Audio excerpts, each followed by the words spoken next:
I'm the law here, and you're going to do exactly what I tell you." Officer Dale Pruitt pressed one hand against the door of the silver sedan and let the other rest on his holster, not grabbing, not yet, but positioned. A statement. The kind of statement that doesn't need words. Around them, the parking lot of a Meridian, Mississippi grocery store sat almost empty on a Tuesday afternoon. Fluorescent lights hummed inside the store windows. A woman with a cart of groceries had stopped 30 feet away and was watching very carefully. The man behind the wheel of the silver sedan did not raise his voice. He did not reach for the glove compartment. He did not do any of the things that end badly. He simply looked at Officer Pruitt through the open window with the composed, measured stillness of a man who had spent 23 years being the last word in a courtroom. His name was the Honorable Marcus T. Caldwell, United States Federal District Judge, appointed by the President of the United States, confirmed by the Senate. For 18 years, the man who decided the fate of cases that moved through the Southern District of Mississippi, the same district that Officer Pruitt's department operated inside of. Pruitt didn't know that yet. He was about to. Rewind 4 hours. This is where it begins. Marcus Caldwell had been on the bench since 6:47 that morning. A complex securities fraud case, 8 defendants, 4 attorneys per side, stacks of financial documents dense enough to make most people's eyes blur after 20 minutes. Marcus had been ruling on evidentiary motions since before breakfast, and by noon his lower back was reminding him of the 17 years he'd played football before law school, and his clerk had quietly left a bottle of Tylenol on the bench, like a peace offering. He was a large man, 6'2", broad-shouldered, the kind of physical presence that had once allowed him to carry an offense across the field at Jackson State University, and now allowed him to fill a courtroom with quiet authority. He wore his robe the way he wore everything, with the particular dignity of a man who had earned every inch of what he carried. He did not raise his voice in court. He had never needed to. When Marcus Caldwell looked at you, you understood immediately that the conversation was going to go exactly as far as he decided it would go. He'd taken the long way home because his daughter had called. Imani was 26, a pediatric resident at the University of Mississippi Medical Center, 2 years out of med school, and still running on the breathless energy of someone who has not yet learned that the human body has limits. She'd called between surgeries, the way she always did, 15 minutes carved from an impossible schedule to check in on her father, because she was her mother's daughter, and her mother had believed that family was maintained in the small daily acts of showing up. Marcus's wife Darlene had died of a stroke 4 years ago. Since then, Imani called every Tuesday without fail. He'd pulled off the highway to take the call without distraction, found a grocery store parking lot, put the car in park, talked to his daughter for 11 minutes about nothing important, her hospital rotation, a patient who'd made her laugh, whether he was eating properly. After they hung up, he sat for a moment in the silence that always followed talking to Imani. The good kind of silence. The kind that feels like something is held rather than lost. He was about to pull out of the space when the patrol car appeared. Officer Dale Pruitt had been with the Meridian Police Department for 9 years. He drove the same 4-mile patrol route he'd been assigned for the past 3, through a stretch of town that included 2 gas stations, a strip of fast food restaurants, and this grocery store, which was just inside his territory. He was 29 years old, the son of a retired Meridian sergeant. A man who had grown up understanding police work as a family inheritance. He'd coached his nephew's Little League team on weekends. He grilled on his back porch on Sundays. He was, by his own reckoning, a good cop. Not exceptional. Not corrupt. Just a man doing a job the way he'd been taught to do it. The problem was in the teaching. He had seen the silver sedan parked in the lot for nearly 20 minutes with no apparent activity. No one entering the store. No one exiting. Just a black man sitting in a nice car in a parking lot. That was it. That was the entire observation. In 9 years, Pruitt had stopped to question dozens of people. He could not have told you, if pressed, why so many of them looked the same. He'd never pressed himself. He pulled in behind the sedan, blocking it loosely. Called the plate in, clean, registered to a Marcus T. Caldwell, Meridian, Mississippi, no flags. He got out anyway. Walked to the driver's window. Knocked. Marcus lowered the window. Pruitt asked what he was doing parked there.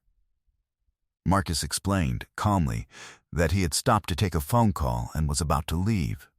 Pruitt asked for his license and registration. Marcus said, "May I ask what the basis for this stop is?" That was the moment. Right there. In Pruitt's experience, people asked that question one of two ways, either nervously, which meant they were worried about something, or carefully, which meant they knew something. Marcus Caldwell asked it carefully, precisely, the way someone asks who already knows the answer and is documenting whether you know it too. It unsettled Pruitt in a way he didn't examine and redirect it into authority. "I'm the law here," Pruitt said. "And you're going to do exactly what I tell you." Marcus looked at him, not with fear, not with anger, with the patient, unblinking attention of a man who has sat on a federal bench for 18 years and heard every variety of bluster, overreach, and tactical intimidation that the human voice is capable of producing. He had presided over cases involving organized crime, corporate fraud, civil rights violations, public corruption. He had looked across his bench at people who had done genuinely terrible things and delivered sentences that changed lives. He did not frighten easily. He reached slowly into his jacket pocket, making eye contact with Pruitt the entire time, giving him every possible signal that this was not a threat, and produced a credentials case. Federal Judiciary Identification. Gold seal. His photograph, his name, his title. He held it out. Pruitt took it. "Read it." His face did something complicated. Remember that moment. Because what came next would unspool over the following 6 days in ways that neither man could fully have anticipated.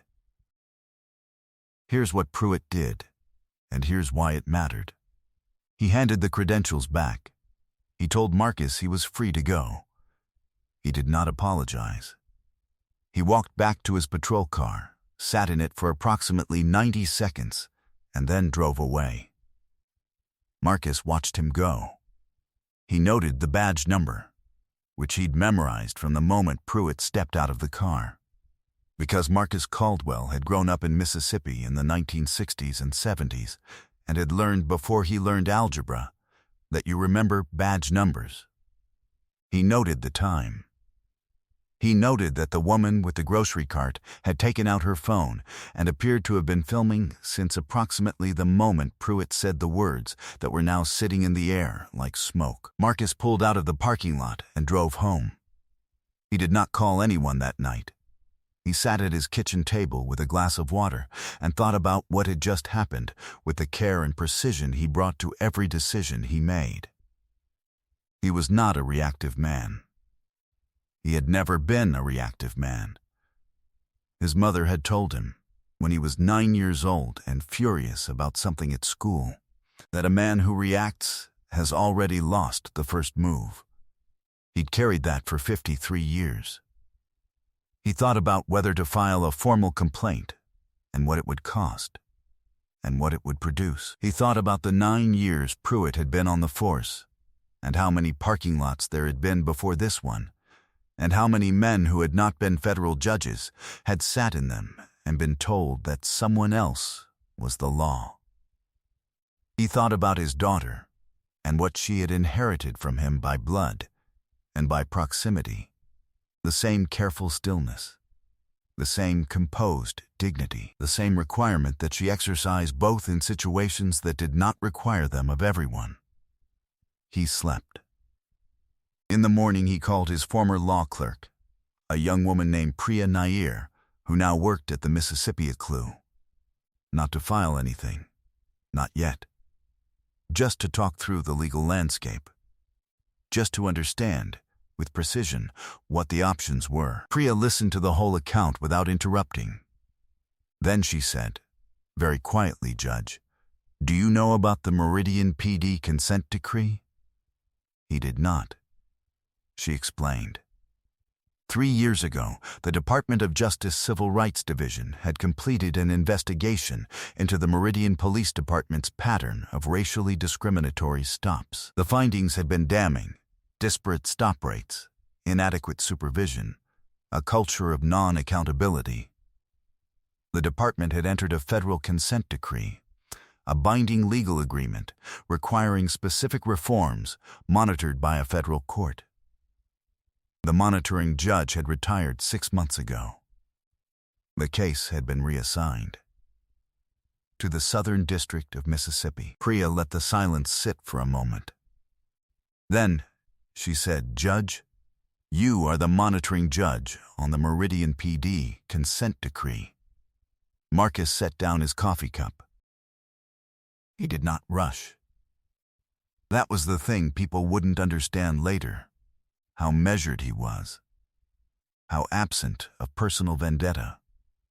He spent 2 more days reviewing the consent decree documentation, the monitoring reports, and the complaint history. He requested, through proper channels, the patrol log for Officer Pruitt's route on Tuesday afternoon. He obtained, from the woman in the parking lot, a retired schoolteacher named Brenda Holloway, who had filmed 8 minutes of video on her phone and had been waiting, she said, for someone to ask, a copy of the footage. He watched it. He watched himself lower the window.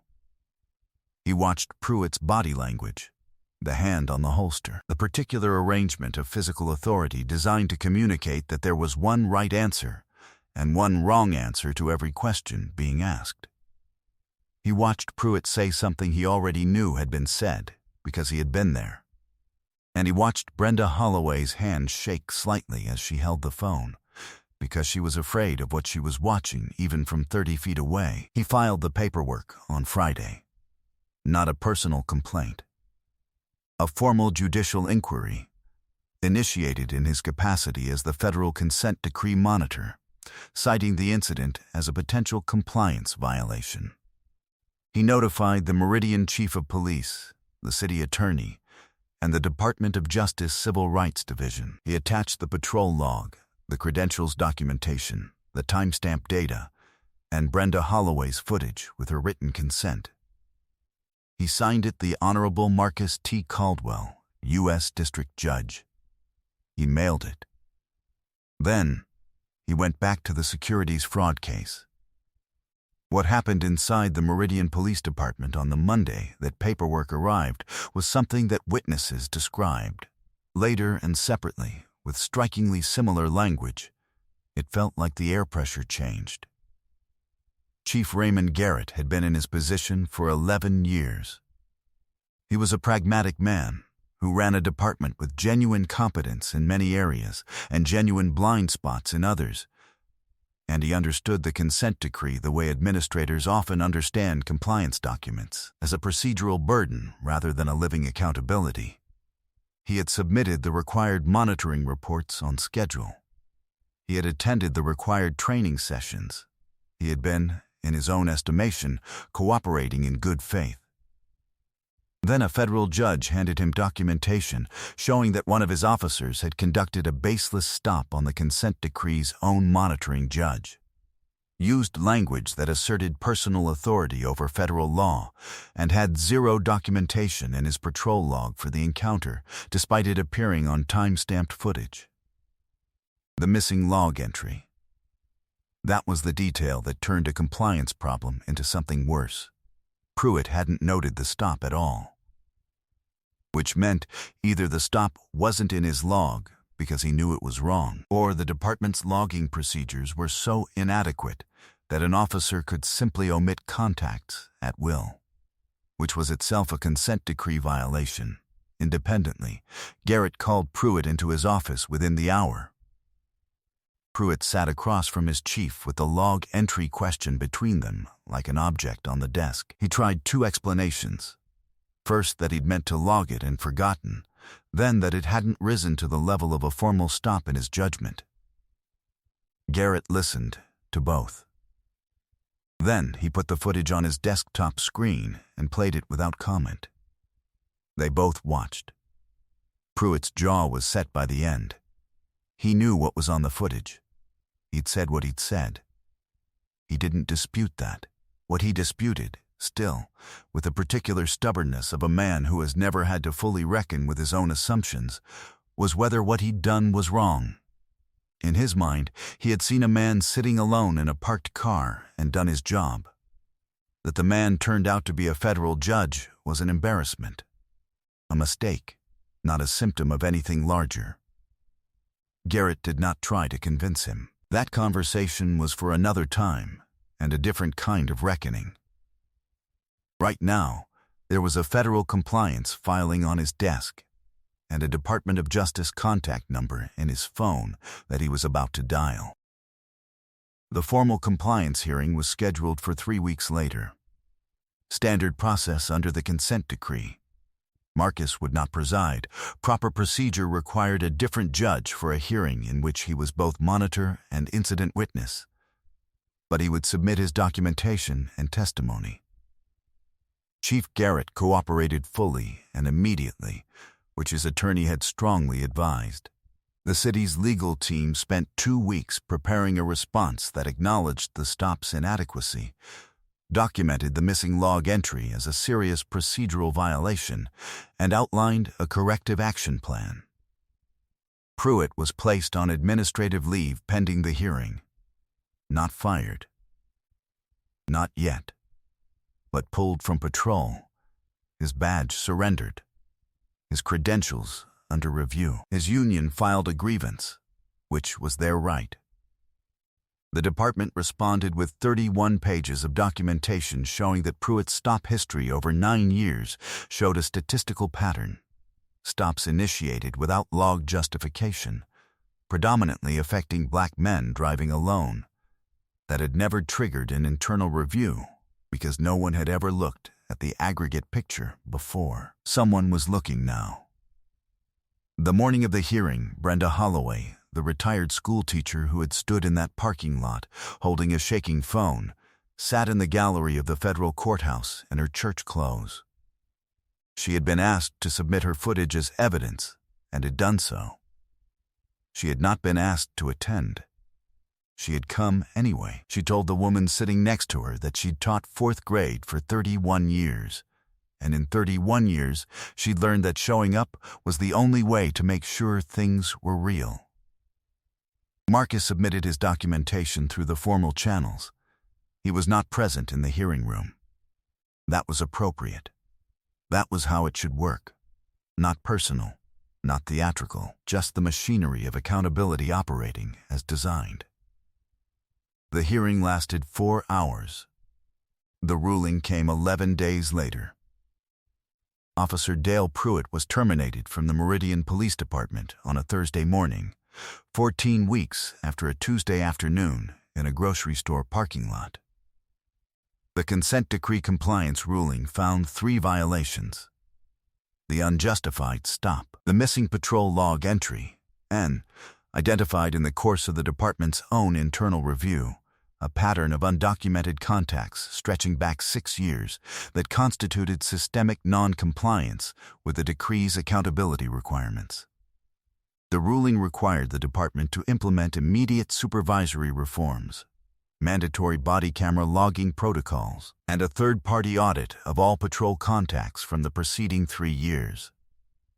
Pruitt's termination was separate from the compliance ruling that was an internal department decision made by Chief Garrett with input from the city attorney. The union appeal was denied. The grounds, not the single incident, but the full documented pattern that the incident had brought to light. 9 years of assumptions that had never been examined, because no one had ever been positioned to force the examination. The woman in the parking lot with the phone, Brenda Holloway, found out about the ruling from a local news article. She read it at her kitchen table and sat quietly for a long moment. Then, she cut it out of the paper. She still subscribed to the physical paper, had for 40 years, and put it in the scrapbook she kept of things that mattered. Within the week, the Department of Justice Civil Rights Division opened an inquiry into the broader stop and frisk data that the compliance audit had surfaced. That inquiry would take months. Its outcome was not certain.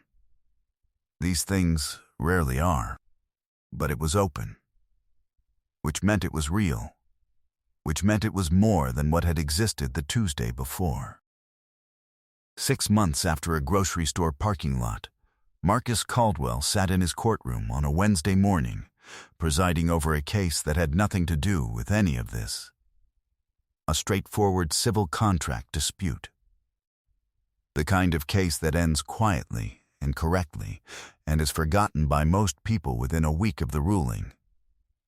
He had not spoken publicly about the parking lot. He had given his documentation and his testimony through the appropriate channels and returned to his work. His daughter, Imani, had called him the Tuesday after the termination ruling, the same Tuesday she always called, and they had talked about it for exactly as long as it needed to be talked about. And then moved on to her hospital rotation and whether he was eating properly. He was eating properly. In his chambers, on the credenza behind his desk, there was a photograph of his mother, the woman who had told him, when he was 9 years old, that a man who reacts has already lost the first move. Beside it, his law degree. Beside that, a framed note from Imani, written on a piece of hospital stationery 2 years after Darlene died, that said simply, "You taught me how to be still when things are loud. I use it every day." He used it every day too. The consent decree over the Meridian Police Department had a new monitoring judge now. His replacement had been assigned through standard rotation. The reforms were underway. Slow, as reforms always are. Contested, as accountability always is. But underway. In a parking lot in Meridian, Mississippi, the grocery store's fluorescent lights still hummed on Tuesday afternoons. Brenda Holloway still shopped there every week, still pushed her cart through the lot, still noticed everything. She was a retired school teacher. She had never stopped paying attention. And in a federal courthouse on the 3rd floor, behind a heavy door marked with his name and title, Marcus T. Caldwell picked up his pen and went back to the work of deciding things carefully. Because that's what the law looked like when it was actually being practiced. Not loudly, not quickly. Not with one hand resting on a holster in a parking lot on a Tuesday afternoon. Quietly, precisely, with full knowledge of exactly who was in the room.